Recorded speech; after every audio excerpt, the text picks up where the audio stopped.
வந்து கிடைச்சிரும். ஜாதக ரீதியாக எடுத்துக்கணும் அப்படின்னு பார்த்தீங்கன்னா, பித்ரு தோஷம் இருக்குது அப்படின்னு சொல்லி நிறைய ஜாதகத்தில் வந்து சொல்லியிருப்பாங்க. ஸோ இந்த பித்ரு தோஷத்தை எப்படி நிவர்த்தி செய்யறதுன்னு பார்த்தீங்கன்னா, தை அமாவாசை அதுக்கு வந்து ரொம்ப முக்கியத்துவம் வாய்ந்ததாக வந்து கருதப்படுது.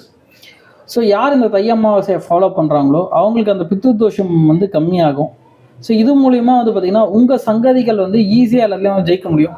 உதாரணமாக நம்ம குழந்தைகள் வந்து எல்லாத்துலேயும் வந்து சிறப்பாக வந்து வர முடியும். இது நமக்கு ஒரு பாப விமோச்சனம் அப்படின்ட்டே சொல்லலாம். தர்ப்பணம் யார் கொடுக்கலாம் ஒரு கேள்வி இருக்கும். அது யார் கொடுக்கலன்னா தாய் தந்தை இல்லாதவங்க தான் வந்து கொடுக்கணும். ஸோ எப்படி கொடுக்கணும் அப்படின்னு பார்த்தீங்கன்னா, காலையிலே சீக்கிரமாக இருந்துட்டு வீட்டு பக்கத்தில் இருக்க நதியோ குளக்கரையோ அங்கே போய் ஸ்நானம் செஞ்சிடலாம். அப்படி முடியாதவங்க வீட்லேயே வந்து தலையை குளிச்சுட்டு பக்கத்தில் எங்கே தர்ப்பணம் தராங்களோ அங்கே போய் கொடுக்கலாம். அப்படி இல்லை பார்த்தீங்கன்னா எல்லாம் 4 பேருக்கு வந்து உணவு வந்து தானம் வந்து கொடுக்கலாம். பசுக்களுக்கு வந்து பார்த்திங்கன்னா கீரைகள் வந்து கொடுக்கலாம். இல்லை காகத்துக்கு வந்து அவங்களுக்கு பிடிச்ச உணவை வந்து கொடுக்கலாம்.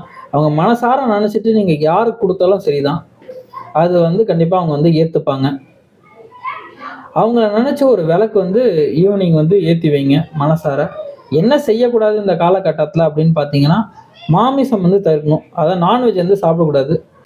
இந்த தை அமாவாசை அப்படின்றது வெறும் சடங்கு மட்டும் இல்லை, நம்ம முன்னோர்களுக்கு நம்ம கொடுக்குற மரியாதை அப்படின்ட்டே சொல்லலாம். இந்த தை அமாவாசையை எல்லாரும் ஃபாலோ பண்ணுங்கள். உங்கள் வாழ்க்கையில் எல்லாரும் ஜெயிக்கணும்னு ஆசைப்பட்றேன். நன்றி, வணக்கம்.